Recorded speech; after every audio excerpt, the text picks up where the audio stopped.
Topic है governor. तो इसमें हम क्या क्या पढ़ेंगे। सबसे पहला कॉन्स्टिट्यूशनल पोजीशन ऑफ गवर्नर क्या होती है। उसके बाद गवर्नर की डिस्क्रिशनरी पावर्स के बारे में पढ़ेंगे। उसके बाद पढ़ेंगे कि गवर्नर को कौन अपॉइंट करता है और उसका टेन्योर कितना होता है। उसके बाद पढ़ेंगे envisages role of governor means true role of governor, उसका रोल क्या होता है। उसके बाद पढ़ेंगे गवर्नर की पावर। उसके बाद फाइनली हम क्या पढ़ेंगे, इसके साथ हम लोग इस टॉपिक को एंड करेंगे, view points of different scholars on the office of governor. So now let's get started. सबसे पहले तो आपको ये बता दूं कि गवर्नर की जो कॉन्स्टिट्यूशनल पोजीशन है in comparison to the president बहुत ज़्यादा वेल सिक्योर्ड होती है। और ऐसा क्यों होता है ये आपको नीचे थोड़ा अपने आप समझ में आ जाएगा।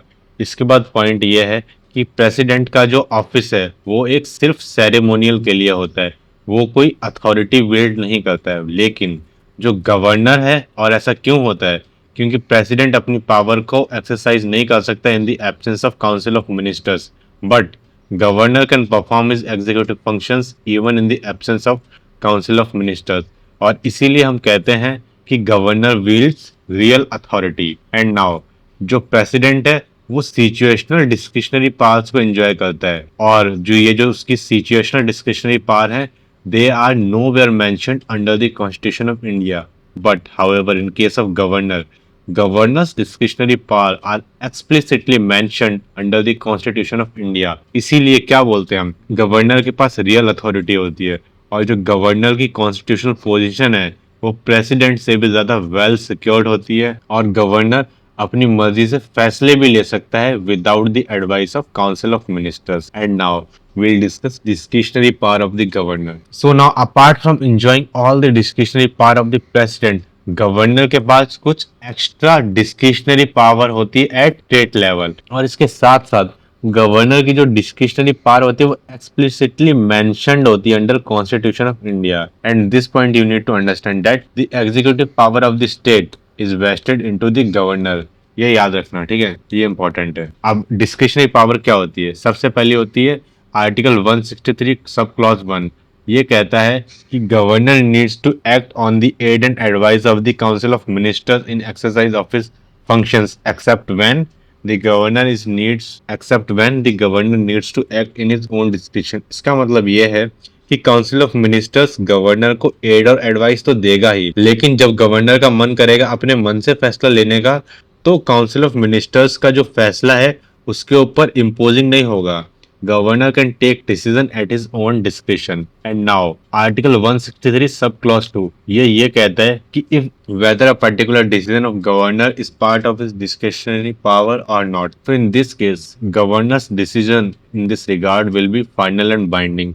Like अगर एक सवाल आता है कि ये डिसीजन गवर्नर की डिस्क्रिशनरी पावर्स के अंदर आता है कि नहीं आता है, तो इस बात का डिसीजन भी कौन लेगा, गवर्नर ही लेगा। और जो गवर्नर बोलेगा it will be final and binding. And number third is under Article 200, it says that governor has the discretionary power to reserve any bill passed by the state legislature for the consideration of the power. Like state legislature ने कोई भी bill pass किया और वो governor को पसंद नहीं आया, तो गवर्नर चाहे तो हर उस बिल को वो प्रेसिडेंट को भेज सकता है for any consideration. And now the final discretionary power of governor is article 356। Article 356 ये कहता है कि governor can ask the president to take over the administration of the state on the grounds of breakdown of constitutional machinery. So इसके हिसाब से governor कभी भी president को बोल सकता है कि आप आइए स्टेट को टेक ओवर कर लीजिए, क्योंकि ये state is not working according to the provisions of the Indian constitution.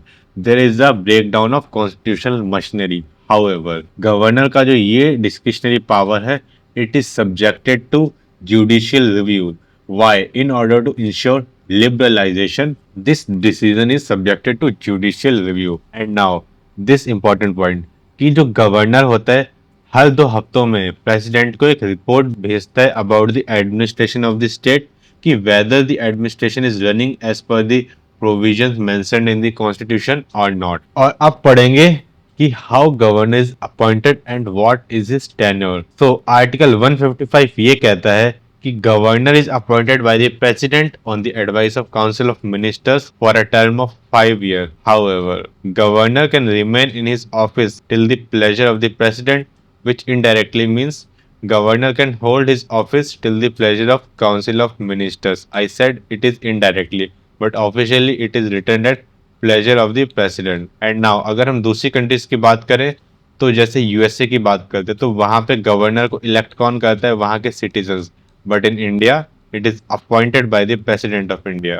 अब गवर्नर बनने के क्राइटेरिया क्या क्या होते हैं, what criteria must be fulfilled in order to be eligible to become a governor. So दो क्राइटेरिया होते हैं, पहला कि you should be Indian citizen, number two your age must be 35 years of age in order to be eligible for appointment to the governor's office. And now we'll discuss about the envisaged means true role of the governor. Governor करता क्या है? सबसे पहला constitutional oversight. इसके अंदर governor पूरे state के administration पे नजर रखता है कि वहां का administration is function according to the constitutional provisions with a broader national perspective और नॉट। ये जो स्टेट है कॉन्स्टिट्यूशन के हिसाब से काम करे और जो भी काम करे वो नेशनल हित में होना चाहिए, इट शुड बी इन जनहित में जारी है। Number two is check on secessionist and balkanization tendencies. अब सेशनिस्ट और बल्कनाइजेशन का मतलब ये होता है कि कोई सेपरेस्ट और डिवाइसिव मूवमेंट, मतलब जो लोगों को तोड़ता हो,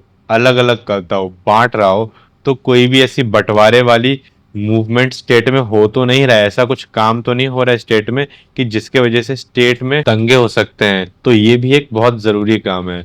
and number third role is to ensure effective administration within the state. ठीक है, तो तीन रोल क्या है? सबसे पहले तो गवर्नर ये देखेगा कि state is functioning according to the provisions mentioned in the constitution or not. Number two, governor keeps a check on the secessionist and balkanization tendencies. And number three, governor ensures the effective administration within the state. अब पढ़ेंगे governor के पास क्या क्या power होती हैं। So this is analysis of powers of the governor. तो सबसे पहले आर्टिकल 163 गवर्नर को डिस्क्रिशनरी पावर्स दे देता है, और वो कौन कौन से डिस्क्रिशनरी पावर्स हैं वो मैंने आपको बताया है। तो सबसे पहले ये पावर है कि उसको काउंसिल ऑफ मिनिस्टर की जरूरत नहीं है to exercise discretional power and take decision.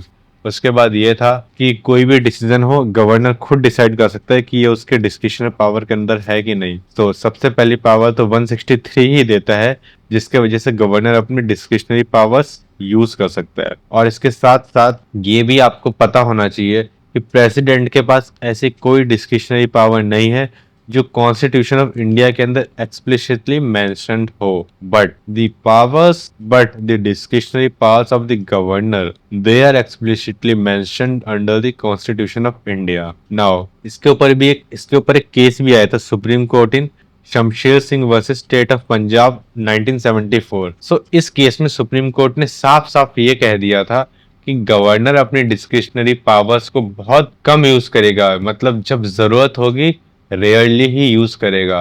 क्यों ऐसा क्यों? क्योंकि अगर वो रेगुलरली यूज करेगा, बहुत फ्रीक्वेंटली यूज करेगा, then it will interfere between the administration and the functionality of the state government. अभी आर्टिकल 200, तो आर्टिकल 200 ये कहता है कि governor can reserve any bill including the money bill for the consideration of the president. और तीसरी power क्या है गवर्नर की? ये है कि गवर्नर प्रेसिडेंट को फोर्टनाइटली, मतलब हर 2 हफ्ते में एक रिपोर्ट भेजता है about the administration of the state, stating that is it running according to the constitutional provisions on a wide national perspective और नॉट। और अगर ऐसा नहीं होता है कि मतलब स्टेट से ऐसे काम नहीं करता, then article 356 will be imposed by the president of India, like it is said in the fourth power of the governor, the article 356. But as I have already told you that there was a case Supreme Court on SR Bommai case 1994।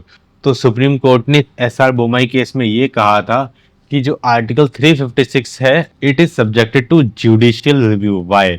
In order to ensure that federalism is a part of basic structure of constitution। और अब finally हम लोग अपने आखिरी topic की ओर move करते हुए, वो क्या है? View points of different scholars on the office of governor. तो सबसे मतलब क्या क्या उन लोगों ने रिकमेंडेशंस दी, क्या क्या उनके व्यू पॉइंट थे। तो सबसे पहले कॉन्स्टिट्यूएंट असेंबली, फिर सरकारिया कमीशन, उसके बाद MM पुंची कमीशन। तो कॉन्स्टिट्यूएंट असेंबली ये कहता है कि governor should not come from the same state where he is appointed. और उसके बाद before the appointment of governor, it should be consulted with the CM of the concerned state. Why?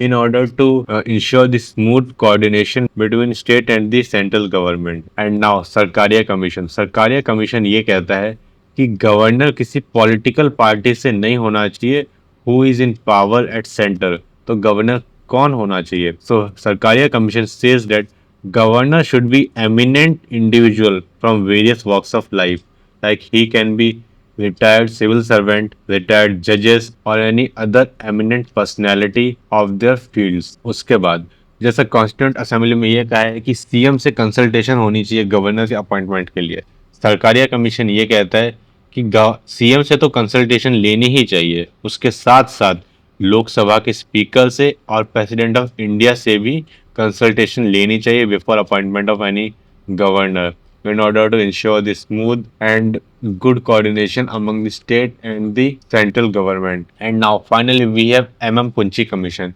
MM Punchi Commission ने एक नया concept दिया था जो था local emergency.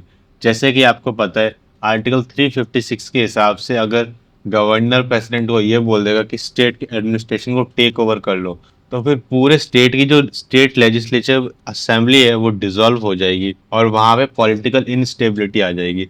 So in order to avoid political instability MM Punchhi introduce the concept of local emergency, और इसके अंदर जिस जगह में कोई प्रॉब्लम है सिर्फ वहीं पे आर्टिकल 356 इम्पोज होगा। लाइक ये पूरा एक स्टेट है, ठीक है, और प्रॉब्लम का है सिर्फ इस जगह पे, तो इस जगह के वजह से अगर पूरे स्टेट में इमरजेंसी लगा देंगे, पूरे स्टेट की स्टेट लेजिस्लेटिव असेंबली को डिसॉल्व कर देंगे, तो वहाँ पे पॉलिटिकल स्टेबिलिटी आ जाएगी और फिर से इलेक्शन होगा, फिर खर्चा होगा, वही। So in order to avoid this thing like unnecessary elections, unnecessary time wastage, so they introduce a concept of local emergency. और अब इसके बाद अगर आपको इस गवर्नर चैप्टर में कोई भी सा भी डाउट होता है तो कमेंट में ज़रूर मेंशन कर देना, वही कमेंट में ही आपका डाउट क्लियर कर दूंगा। और अगर वीडियो कैसी लगी कमेंट में ज़रूर बता देना, और अगर कुछ और वीडियो चाहिए किसी और टॉपिक के बारे में तो वो सब भी बता दूंगा। और अब अगली वीडियो बनाऊंगा मैं चीफ मिनिस्टर के बारे में, तो उसको भी आप देख लेना सही से। बाकी till then thanks for watching this video, और यार सब्सक्राइब कर दो, सब्सक्राइब अगर करोगे तो ही मेरे को मोटिवेशन आएगा वीडियो डालने का।